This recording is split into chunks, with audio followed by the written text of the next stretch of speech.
Welcome to this behavior break brought to you by the Arkansas Behavior Support Specialist. I'm excited for you to hear from an Arkansas educator who's using a fun and interesting strategy for behavior management in her classroom.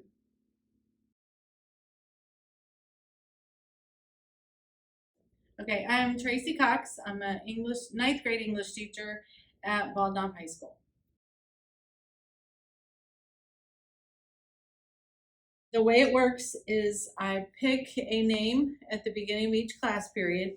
And for us, we have a social contract with the kids. A social contract is an agreement between students, and then the students and the teacher.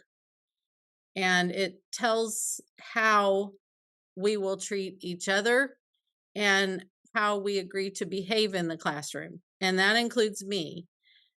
So, for example, my social contract says we agree to, and some of their choices were be kind, stay positive, listen and participate. And then at the bottom, it says, as we treat each other with respect, honesty, kindness, fairness, things like that. It was a complete contract between the group. After they come up with the words that need to be used, we all sign the contract. If the students are following the social contract for their class period that they made and agreed to, then they get to draw a card. And it's whichever student I draw at the beginning of class is the one that I'm watching for following the social contract. And they draw a card and move around the board. And as you can see, I have 5 classes. So they're each competing to win the prize to get to the end of the board. And when they get to the end of the board, they get a big prize. The last time it was a pizza party. John was the student randomly selected at the beginning of second period. He followed the social contract throughout the day and was allowed to draw a card for the class. He drew a 4. Next, John would move the second period game piece 4 spaces on the board. Ava was selected as the student for the 5th period class. She followed the social contract and drew a 5 at the end of class. She moves the 5th period game piece 5 spaces on the board.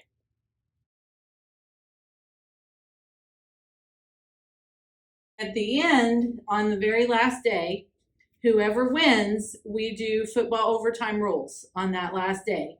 So every group gets to go on the final day. So this last time we had 2 winners, and that was pretty effective too, because that way they still have a chance after the first winner.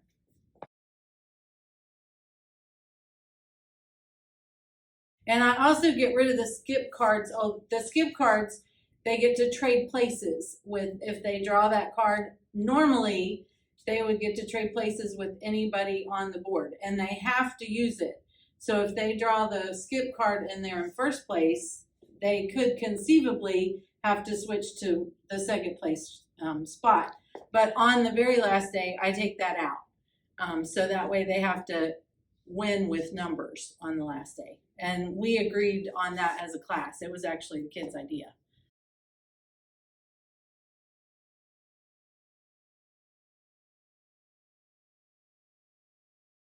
I also use the social contract as my criteria for the game because they're individual for classes. The students developed them, the students agreed to them, and they buy into them completely. So it was very easy for me to use those and differentiate for the different classes, because the expectations, even though they're pretty similar, there are differences between the grade levels, the class, the times of day, and just the interaction within the group. And there were also some things that some classes were working on, and that's why they put them on the social contract.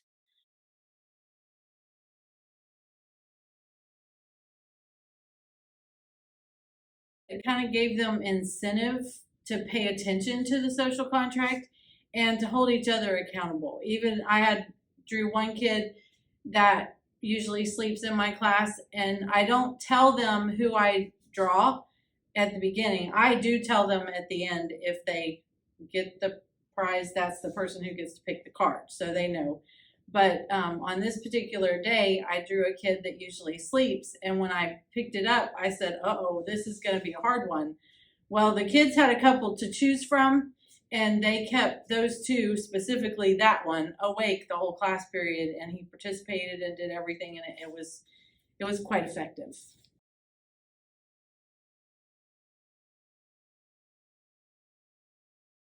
I would say the biggest barrier is the prize at the end, because we kind of had to trust our administration to do a bigger prize, and we had to move rooms because we had 35 people that won the final prize, so we just traded rooms. It wasn't a big barrier, but it was something little, and you do have to make the board, so you have to be committed and remember to draw the card.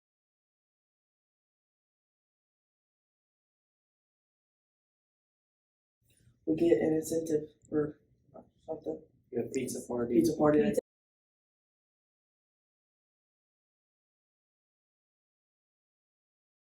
It's really basically something just to help us stay on task. Yeah, to help us keep and us track. like for something for us to look forward to. Step 1. Gather the needed materials, which includes a game board, game pieces for each class, numbered cards, and rewards to be earned when a class period wins the game. Step 2. Identify goal behaviors. Use action words to describe the positive behaviors students must engage in to earn a card for their class. So you can use your classroom social contract or rules and expectations as goal behaviors when playing the game. Alternatively, you could identify other specific behaviors that your students need to work on, such as bringing needed materials to class, asking permission before leaving their seat, or making relevant comments during class discussions. Step 3, brainstorm rewards. It can be really helpful to gain input from your students to help come up with rewards that they're motivated to earn by winning the game. Step 4, this is an important step. Teach the rules of the game to your students before you begin implementing the strategy in the classroom. So practice playing the game. Make sure that your students understand you're going to randomly select one student per class period, and then that student will either earn or not earn a card for the class for that class period. Then step 5, play the game. Implement the game during each class period, and you may need to update goals and rewards periodically as you start to see changes in students' behavior or their interests in different rewards shift.